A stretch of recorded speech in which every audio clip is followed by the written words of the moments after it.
بسم اللہ الرحمن الرحیم۔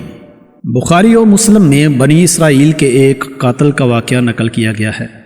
حضور اکرم صلی اللہ علیہ وآلہ وسلم نے اللہ کے ہاں توبہ کی قبولیت سے متعلق صحابہ کرام کے سامنے بنی اسرائیل کے ایک قاتل کا نہایت خوبصورت اور ایمان افروز واقعہ بیان فرمایا کہ بنی اسرائیل میں ایک شخص چوری، ڈکیتی اور قتل میں بہت مشہور تھا اور نہایت معمولی سی بات پر قتل کر دیتا تھا۔ ہوتے ہوتے اس کے ہاتھ سے 99 افراد کا قتل ہو چکا۔ اس کے بعد اس کے دل میں احساس پیدا ہوا کہ مجھے بھی تو اللہ کے ہاں جانا ہے۔ چنانچہ یہ فکر پھڑتا رہا اور لوگوں سے معلومات کرتے ہوئے سرگرداں پھرنے لگا کہ کیا میری توبہ قبول ہو سکتی ہے یا نہیں۔ کسی عالم شخص سے ملاقات کی فکر ہوئی کہ معلوم کیا جائے کہ ایسے شخص کی توبہ قبول ہو سکتی ہے یا نہیں۔ اسی حوالے سے لوگوں نے ایک عابد شخص کے پاس جانے کا مشورہ دیا۔ اس شخص نے اس کے پاس جا کر مسئلہ معلوم کیا، کیا میری توبہ قبول ہو سکتی ہے اور کیا میری مغفرت ہو سکتی ہے جب کہ میں نے 99 انسانوں کی جان ماری ہے۔ تو اس عابد شخص کو اس مسئلے کے بارے میں زیادہ معلوم نہیں تھا، تو اس نے اپنی عقل سے قیاس آرائی کی کہ جو آدمی 99 انسانوں کی جان مار سکتا ہے اس کو مغفرت کہاں سے ہوگی۔ چنانچہ اس نے کہہ دیا کہ تیری توبہ قبول نہیں ہوگی۔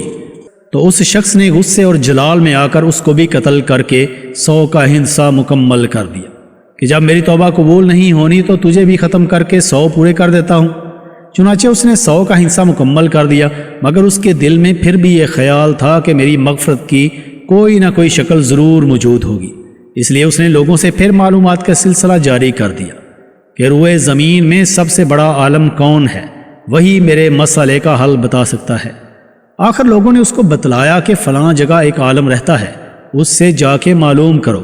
چنانچہ اس نے اس عالم صاحب کے پاس جا کر اپنی زندگی کی ساری کارگزاری سنائی اور 100 آدمیوں کو کس طرح سے قتل کیا سارا کارنامہ سنا دیا۔ معلوم کیا کہ اب بتلائیے کہ میری توبہ قبول ہو سکتی ہے یا نہیں۔ کیا اللہ کے ہاں مجھ سے گناہگار کے لیے بھی مغفرت کا کوئی خانہ ہے؟ تو اس عالم صاحب کو چونکہ علم تھا تو اس نے بتلایا کہ تیرے گناہ معاف کرنے میں اللہ کے ہاں کوئی رکاوٹ نہیں۔ اللہ کی رحمت کا سمندر تجھ جیسے گناہگاروں کے گناہوں سے بہت بڑا اور بہت وسیع ہے۔ چنانچہ اس عالم صاحب نے اسے مشورہ دیا کہ تم فلاں جگہ سفر کر کے جاؤ، وہاں کچھ اللہ کے بندے رہتے ہیں، ان کا مشغلہ صرف اللہ کی عبادت ہے، ان کے ساتھ مل کر اللہ کی عبادت کرو اور نادم ہو کر اپنے گناہوں کی معافی مانگو، انشاءاللہ تمہاری مغفرت ہو جائے گی۔ جب اس شخص نے آدھا راستہ طے کر لیا تو ملک الموت آ گئے۔ اب اس کی روح لے جانے کا مسئلہ کھڑا ہوا۔ آسمانوں سے رحمت کے فرشتے بھی آئے اور عذاب کے بھی۔ رحمت کے فرشتے کہنے لگے اس کی روح لے جانے کا حق ہم کو ہے، اس لیے یہ سچے دل سے تائب ہو کر عبادت کے لیے جا رہا ہے۔ عذاب کے فرشتے کہنے لگے کہ اس کی روح لے جانے کا حق ہم کو ہے، اسی لیے کہ اس شخص نے کبھی کوئی نیکی کا کام ہی نہیں کیا۔ اسی دوران آسمانوں سے ایک فرشتہ آیا۔ بعض روایات سے معلوم ہوتا ہے کہ یہ آنے والا فرشتہ حضرت جبرائیل علیہ السلام تھے۔ چنانچہ اس فرشتے نے تشریف لا کر ان دونوں طرح کے فرشتوں کے درمیان یہ فیصلہ کیا کہ دونوں طرف کی مسافت ناپ کر دیکھ لو، جہاں سے آ رہا ہے اس کی مسافت قریب ہے یا جہاں جا رہا ہے وہاں کی مسافت، لہذا جہاں کی مسافت قریب ہو اس شخص کو وہاں والوں میں شمار کر دیا جائے۔ چنانچہ دونوں طرف کی زمین ناپ کر دیکھی گئی تو جہاں جا رہا تھا وہاں کی مسافت جہاں سے آ رہا تھا اس کے مقابلے میں صرف 1 بالشت قریب ہے۔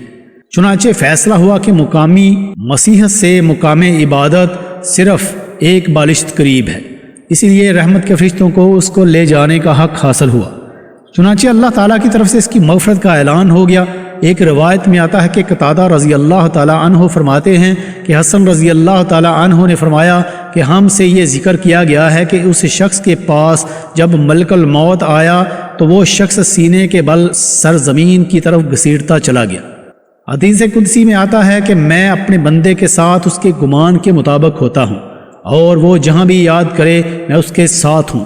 باخدا اللہ تعالیٰ اپنے بندے کی توبہ سے اس سے زیادہ خوش ہوتا ہے جتنی خوشی تم میں سے کسی ایسے شخص کو ہوتی ہے جس کا جانور بیابان میں گم ہو کر پھر اسے مل جائے، اور جو شخص 1 بالشت میری طرف آتا ہے میں 1 ہاتھ اس کے قریب ہو جاتا ہوں اور جو شخص ایک ہاتھ میرے قریب آتا ہے میں اس کے ایک با یعنی پھیلائے ہوئے دونوں ہاتھوں کے درمیان کی مسافت کے قریب جاتا ہوں، اور جب وہ میری طرف چل کر آتا ہے تو میں اس کی طرف دوڑ کر آتا ہوں۔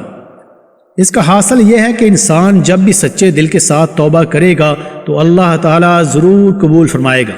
انشاءاللہ یہ واقعہ خصوصاً ان حضرات کے لیے حوصلہ افزائی اور معاونت کا سبب ہے جو کہ بڑے بڑے گناہ کر کے اب مایوسی کی زندگی گزار رہے ہیں، کیونکہ شیطان انہیں مایوس کرتا ہے۔ بہرحال گناہ گار کو شیطان کی باتوں میں آ کر مایوس نہیں ہونا چاہیے، بلکہ اللہ کی رحمت سے اچھی امید رکھ کر سچی توبہ کے ذریعے اپنے آپ کو پاک و صاف کر لینا چاہیے۔ اللہ تعالی ہم سب کو عمل کرنے کی توفیق عطا فرمائے، آمین۔ ملتے ہیں اگلی ویڈیو میں، تب تک کے لیے اللہ حافظ۔